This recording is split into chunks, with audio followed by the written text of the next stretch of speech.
Hello and welcome to the NDTV WEF debate coming to you from the World Economic Forum at Davos. We've been talking about the BRIC countries for a long time. That's going to be the future.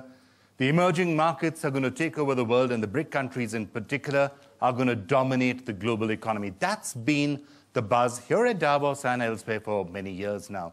Now, over the last few months, people have started to question that. Is that really the way it's going to pan out? Are the BRIC countries actually starting to slow down? Is it possible that some of the developed countries actually are going to continue to maintain their lead and that's never, ever going to get eroded? And also, the BRIC acronym by itself, does that really make sense, or should we be shuffling that around in some interesting way, putting some other countries in and changing others around? So that's going to be the subject of debate today, avoiding the BRIC wall. And we have an absolutely fantastic panel from all parts of the world, really, to help us understand this. And it gives me great pleasure to start off by welcoming Mr. Victor Chu, the Chairman and the Chief Executive Officer at First Eastern Investment Group at Hong Kong. Great to get your perspective out there.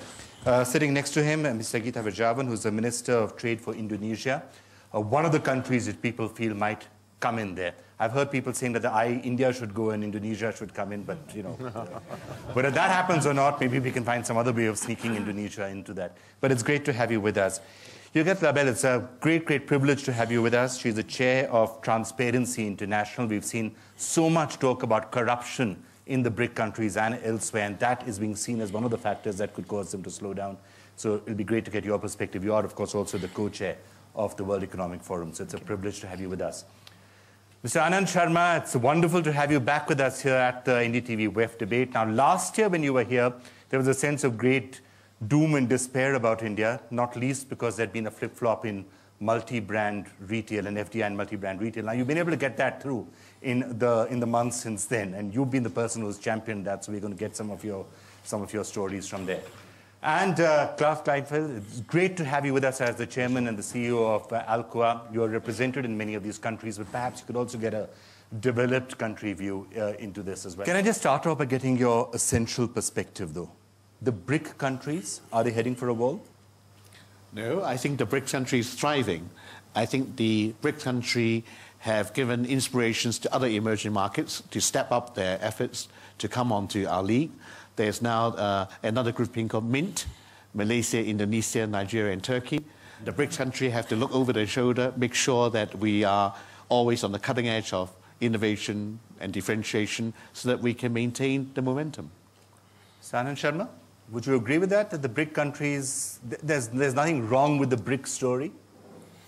Well, there is something wrong with the global story when we cannot separate the BRIC from the world. What has happened in Europe and Americas has adversely impacted the growth in all the countries, but at the same time, we have been the driving engines of global economic growth and recovery, even after 2008-9. We are talking of a grouping of emerging economies or developing countries, which have account for 40% of the population of the world, 30% of the landmass of the world, almost 28% of the gas reserves, 12% of oil reserves, 45% of coal reserves, 40% reserves of gold and hard currency, and rich human resources, where for decades and decades, high growth will be the pattern. And the countries which are investing in institution building, countries which are assimilating high-end technologies, which are investing in innovation, and I'm sure that irrespective of what percentage points you lose, we will continue to be there, will continue to matter. One thing I would like to dispel is this impression that we are going to overtake. No, it's a natural rebalancing of the global economy. How can you have 50% accounting for very little for the global trade or the global GDP? Today, in PPP terms, it's almost 26% of the global GDP, 20% of the world trade, and in real terms, with combined GDP close to 14 trillion US dollars, we are accounting for 19.82% of the global GDP. So we have to bear these facts in mind. Now, are we going to disappear or are we going to hit the wall? Certainly not. Okay. Pakitha, there are others who will say that the same stories, the same themes, the same concept of emerging countries are playing out elsewhere as well, Indonesia being one example. Right. I mean, well, Indonesia hasn't had the honor of joining the famous acronym but there have been other acronyms, such as what you've mentioned, CIVETS and MIST. We're somewhat misty because Indonesia is the eye in the mist, while Mexico, South Korea, and Turkey and all that. I don't disagree with Anand in that I think we're beyond a shadow of a doubt. The BRICS are, far away from any signs of hitting anything. I think it's a question of, are we likely to get used to a deceleration of growth? And it is much more of a global story as opposed to a BRIC story. Now, does Indonesia aspire to be a member of BRIC? We're not into aspiring to be a member of anything if we don't deserve to be a member of anything.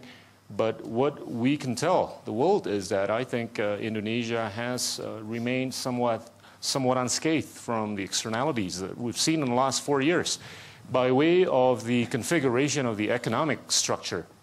And we have been maintaining a robust investment thesis, very robust domestic consumption, which I think some of the BRIC countries could be learning. We're seeing China actually consciously trying to reconfigure its economic structure as to increase the propensity to consume domestically. And I think the Brazils, the Indias, the Russias, and the South Africas of the world are fully capable of adapting. And what makes them capable is not just the human resource and the innovative capacity, but it's the fiscal space.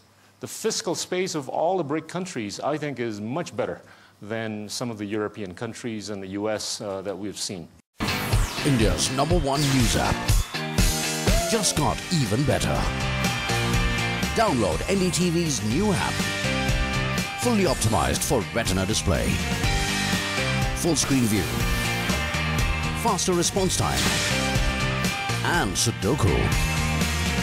NDTV's new iPad app. Download now.